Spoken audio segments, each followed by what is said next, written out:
Dear students, आज का topic हमारे पास है वो 4.1.4 है और इसमें कहा गया है कि lowest terms of rational expression क्या है। तो डियर स्टूडेंट्स, जिस तरह हमारे पास एक लोवेस्ट फ्रैक्शन होता है, जैसे फॉर एग्जांपल 2/6 है, तो ये जो है इसमें अगर हम डिनोमिनेटर और नोमिनेटर को देखें, ये हमारे पास नोमिनेटर है, ऊपर जो है नोमिनेटर होता है, नीचे जो है वो डिनोमिनेटर होता है।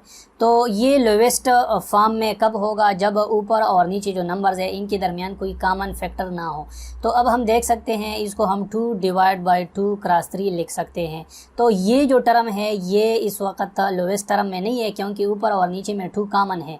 तो जब हम इसको कैंसिल आउट करेंगे तो अब ये हमारे पास लोवेस्ट टर्म में आ गया। तो इसी तरह ये फ्रैक्शन का लोवेस्ट टर्म है, तो रेशनल एक्सप्रेशन का लोवेस्ट टर्म क्या होगा?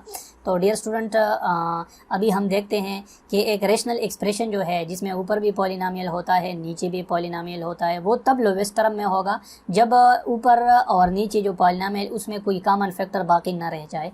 तो उसको हम कहेंगे कि ये जो है ये हमारे पास लोवेस्ट टर्म में है। जैसे फॉर एग्जांपल हमारे पास ये एक रेशनल फ्रैक्शन है, ये रेशनल एक्सप्रेशन है, ठीक है। तो अब 8 और y² - 4y, अब इस 8 और 4y² - 4y के दरमियान कोई कॉमन फैक्टर नहीं है, तो ये लोवेस्ट टर्म यानी लोवेस्ट टर्म में है, ठीक है। अब 4x + 20 divide by x + 5 × x + 1, ये जो है लोवेस्ट टर्म में नहीं है। इसकी वजह ये है कि इसको हम 4x + 20 को हम 4 × x + 5 लिख सकते हैं, ठीक है। और नीचे जो है x + 5 × x + 1 × x + 8। अब अगर हम इस पे ऑपरेशन करें और इसको कैंसिल करके दोबारा इस तरह लिखते कि x + 1 × x - 8, ये -8 है, ठीक है। तो ये जो है लोवेस्ट टर्म में है। Lowest term of rational expression यही है हमारे पास, ठीक है। अब हम कैसे डिटरमिन करेंगे कि गिवन एक्सप्रेशन जो है हमारे पास लोवेस्ट टर्म में है कि नहीं है? तो ये जो हमने ऊपर कार्रवाई की यहाँ पे, ये हमने डिटरमिन कर लिया कि ये नहीं था और हमने बना लिया, ठीक है। तो ये हमारे पास अगर एक रेशनल एक्सप्रेशन है, इसको आप फैक्टराइज करें और न्यूमरेटर और डिनोमिनेटर में अगर इनके दरमियान में कोई कॉमन फैक्टर है तो ये लोवेस्ट टर्म में नहीं है, या अगर है तो लोवेस्ट टर्म में नहीं, अगर नहीं है तो ये कॉमन, ये फिर लोवेस्ट टर्म में है। जैसे x² + 1 है, तो अगर इसको हम देखें x² + 1 divide by x - 1, x² + 1 divide by x - 1, तो इसको अगर हम देख ले ये भी पॉलिनोमियल है, ये भी पॉलिनोमियल है, लेकिन इसको अगर हम देख ले x² + 1 डिवाइड बाई x - 1, तो इसको हम फैक्टराइज तो नहीं कर सकते ना x² + 1 को। तो और ये x - 1 ऑलरेडी है, फैक्टराइज्ड फॉर्म में लिखा गया है, तो इसके और इसके दरमियान कोई कॉमन फैक्टर नहीं है, तो लिहाजा ये लोवेस्ट फॉर्म में है, ठीक है। नोमिनेटर डिनोमिनेटर दोनों लोवेस्ट फॉर्म में है। अब अगर हम इस एग्जांपल को देख ले, इस एग्जांपल में हमसे पूछा गया है कि रेशनल एक्सप्रेशन जो है वो लोवेस्ट फॉर्म में है कि नहीं है। तो इस पहले नंबर को अगर हम देख ले तो नोमिनेटर और डिनोमिनेटर के दरमियान कोई कॉमन फैक्टर नहीं है, तो लिहाजा ये ऑलरेडी लोवेस्ट फॉर्म में है। इसको अगर हम देख ले तो ये भी लोवेस्ट टर्म में है, क्योंकि इसमें x² - 7x को अगर आप कैसे फैक्टराइज करेंगे, ये x × x - 7 ही आ सकता है और डिवाइड बाई x + 4 है। तो ऊपर देख ले कोई भी फैक्टर नीचे किसी फैक्टर के साथ नहीं मैच कर रहा, तो ये ऑलरेडी लोवेस्ट टर्म है। इसको अगर आप फैक्टराइज करें तो x² - 1 को हम x - 1 × x + 1 के टर्म में लिख सकते हैं, और नीचे भी हम x - 1 को लिख सकते हैं। तो ये हमारे पास लोवेस्ट टर्म में नहीं है। अब अगर हमसे किसी ने पूछा कि ये है कि नहीं है, तो ये नहीं है। अब अगर आगे किसी ने पूछा कि इसको आप लोवेस्ट में कन्वर्ट करें, तो हम इसको ऐसे लिखेंगे, इसको कैंसिल करेंगे और हम लिखेंगे कि x + 1 डिवाइड बाई 1। अब ये लोवेस्ट टर्म में है, ठीक है। तो ये इसका तरीका है और इसी तरह हम इसको देख सकते हैं, ठीक है।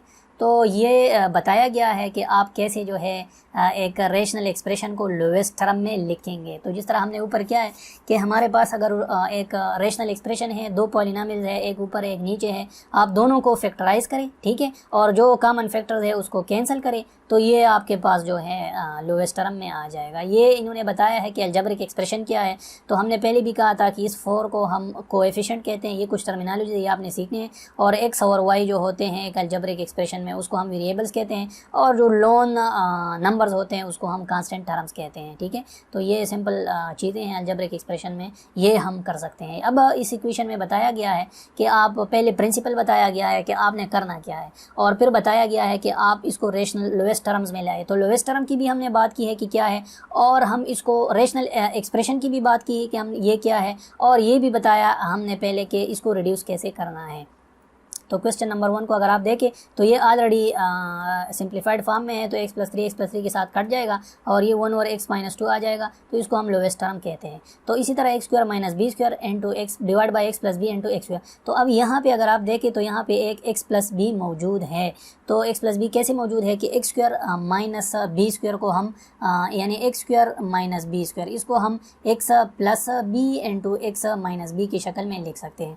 तो ये पूरा का पूरा हम इसकी जगह जो है यहाँ पे ये चीज़ जो है पेस्ट करेंगे, तो ये इसी तरह हमारे पास x+b इंटू x - b आ जाएगा। अब x+b नीचे भी है ऊपर भी है, इन दोनों को हम कैंसिल आउट करते हैं, तो ये x - b divide by x² आ जाएगा। तो ये सिंपल और लोएस्ट टर्म में हमारे पास आ गया। तो डियर स्टूडेंट्स, हमने सीख लिया कि हमारे इस चैप्टर में अभी तक हमने सीखा है कि रेशनल एक्सप्रेशन क्या है, और फिर इसके साथ साथ हमने पॉलिनोमियल का कंसेप्ट भी सीख लिया कि पॉलिनोमियल क्या है, और ये भी सीख लिया कि हर एक पॉलिनोमियल जो है वो रेशनल एक्सप्रेशन है, लेकिन हर एक रेशनल एक्सप्रेशन जो है वो पॉलिनोमियल नहीं हो सकता। और ये भी हमने सीख लिया कि हर एक अलजेब्रिक एक्सप्रेशन जो है, हर एक रेशनल एक्सप्रेशन अलजेब्रिक एक्सप्रेशन है, लेकिन हर एक अलजेब्रिक एक्सप्रेशन रेशनल एक्सप्रेशन नहीं है। फिर हमने ये भी सीख लिया कि अलजेब्रिक रेशनल एक्सप्रेशन जो है it behaves like a rational number. और फिर हमने ये भी सीख लिया कि lowest term of a rational expression क्या है, ये भी हमने सीख लिया। और इसी तरह डियर स्टूडेंट्स, इन टॉपिक्स के कंप्लीट होने के बाद हम मज़ीद आगे बढ़ेंगे और इंशाल्लाह आपसे इस चैप्टर के मज़ीद जो टॉपिक्स है वो नेक्स्ट लेक्चर्स में शेयर करेंगे। तो अगर आपने मेरे चैनल को सब्सक्राइब नहीं किया अभी तक, तो आप मेरे चैनल को सब्सक्राइब करें और लाइक के बटन को स्मैश करें, और ये जो वीडियो है ये अपने दोस्तों के साथ शेयर करें। थैंक यू, अस्सलाम, bye bye, take care and have fun.